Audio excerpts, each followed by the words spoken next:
Il y avait un homme, un aveugle, qui avait entendu, il ne pouvait pas voir, mais il avait entendu le nom de Jésus qui passait par là. Et il se mit à crier, Fils de David, Jésus, aie pitié de moi. Mais il y avait aussi cette foule qui était là pour l'empêcher de faire appel à Jésus. Mais ce mendiant aveugle se mit à crier encore plus fort pour que Jésus l'entende. Et Jésus s'arrêta. Jésus s'arrêta. Lorsque tu fais appel à Jésus, il s'arrête toujours pour toi. Jésus s'arrêta et dit, appelez-le. Ils appelèrent l'aveugle en lui disant, prends courage, lève-toi, il t'appelle. L'aveugle jeta son manteau et se levant d'un bond vint vers Jésus. Jésus prenant la parole, lui dit, que veux-tu que je te fasse? Rabouni, lui répondit l'aveugle, que je recouvre la vue. Jésus lui posa une question. Une seule question. Que veux-tu que je te fasse? Que veux-tu que je te fasse? Avec Jésus, l'équation du « je » n'a pas sa place. Il n'est pas question de ce que je dois faire ou ne pas faire, mais plutôt question de ce que je dois croire dans ce que Jésus a fait pour moi par sa grâce à la croix. Dans certains milieux, nous entendons souvent le contraire. Fais cela, ensuite tu recevras. Aide-toi et le ciel t'aidera? Non. Avec Jésus, ce n'est pas comme ça. Il t'offre, il te donne, il te pardonne, il pourvoit pour toi. Tu crois et tu reçois. L'aveugle jeta son manteau et il se leva d'un bond pour se rendre jusqu'à Jésus, le nom de Jésus, qui signifie Dieu qui sauve. Yeshua, le nom puissant de Jésus, le Dieu de l'univers, le Dieu, notre Dieu. Yeshua, qui était là, qui passait par là et qui s'arrêta personnellement pour cet homme, pour ce mendiant qui ne pouvait voir, mais qui voulait voir. Qui voulait voir, mais qui voulait voir aussi Yeshua, qui passait par là et qui guérissait. L'Éternel qui guérit était là. Ce Juif avait vécu toute sa vie sous la loi de Moïse qui condamnait les hommes et qui jugeait le péché. À cause de la loi, il avait vécu toute sa vie sous la condamnation et la culpabilité.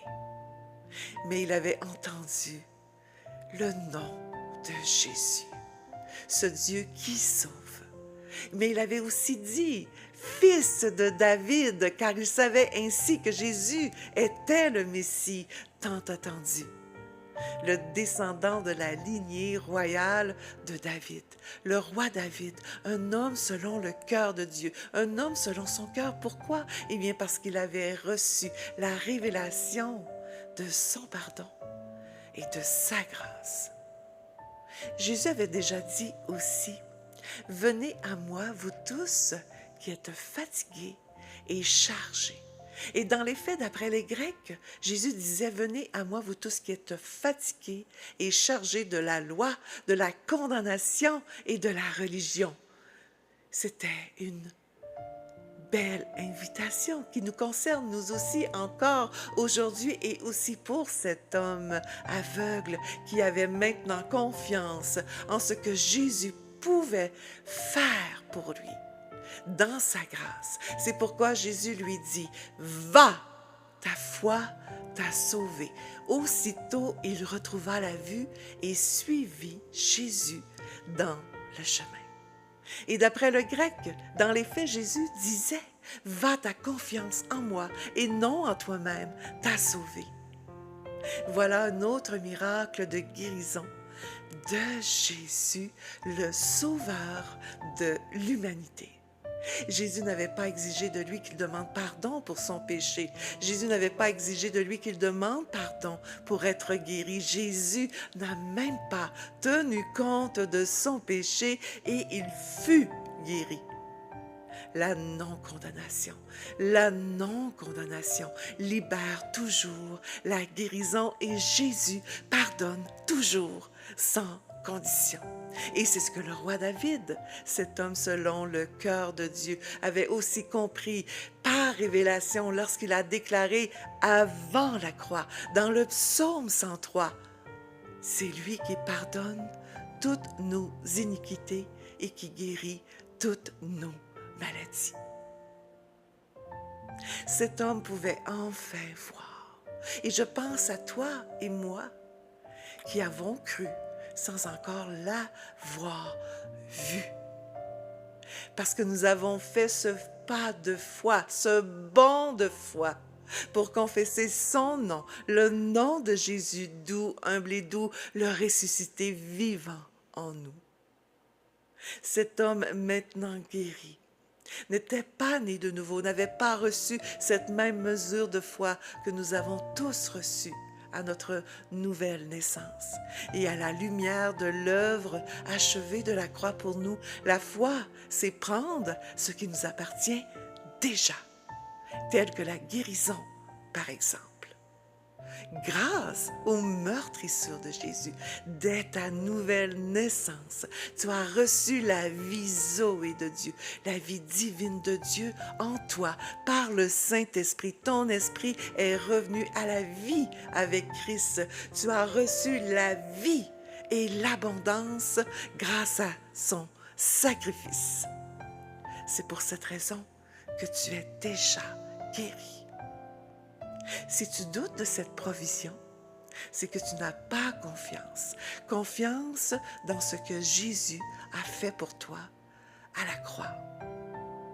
Fais taire cette foule de doutes et comme cet aveugle, fais un bond de foi pour venir à Jésus. Pour venir à Jésus et recevoir ce qu'il a déjà fait pour toi à la croix. Mais attention! Est-ce qu'il y aurait cette foule de pensées de condamnation et de culpabilité reliées à ton péché? Attention, car la conscience de ton péché est un fardeau trop lourd à porter pour toi. C'est Jésus qui s'est chargé de ton péché à la croix. Si tu as toujours conscience de ton péché, eh bien tu te prives toi-même des mérites de Christ pour libérer la guérison que Jésus t'a déjà donnée grâce à son sacrifice. Et c'est ce que Galates 5, versets 4 à 6 t'enseigne, car ainsi, au lieu d'avoir confiance au don de sa justice, tu as plutôt confiance en toi-même, en ta propre justice. Ne fais pas cela.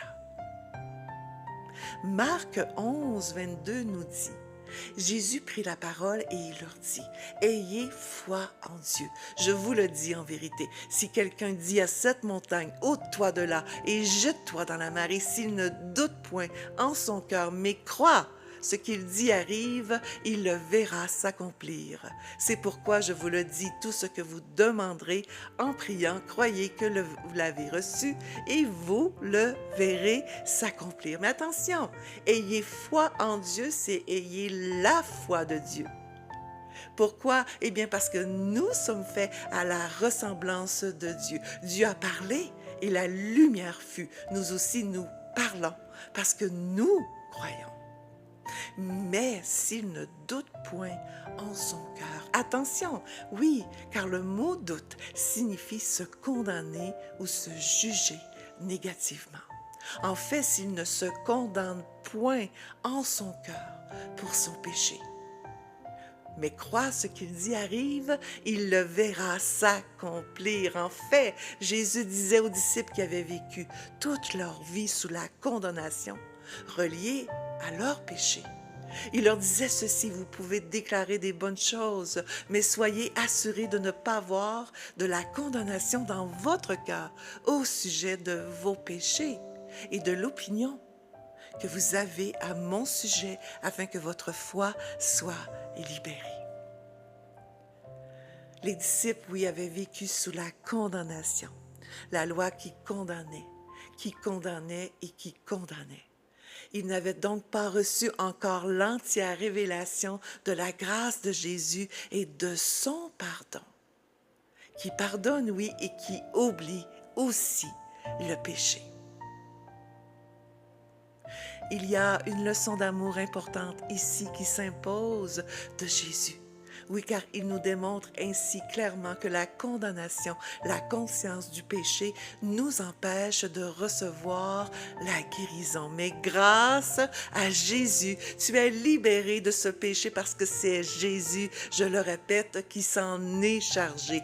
Tu es libéré, rien de trop lourd maintenant ne peut t'empêcher de faire ce bond de foi et t'attendre à recevoir ce que Jésus t'a déjà donné à la croix.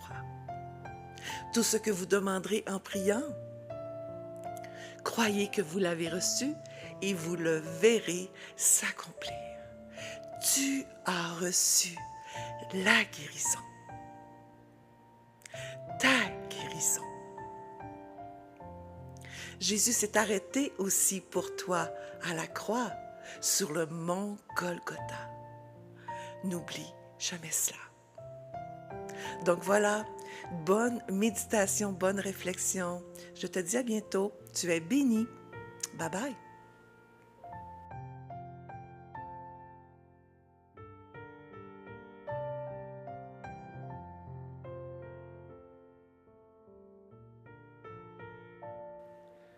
Tu as reçu ta guérison.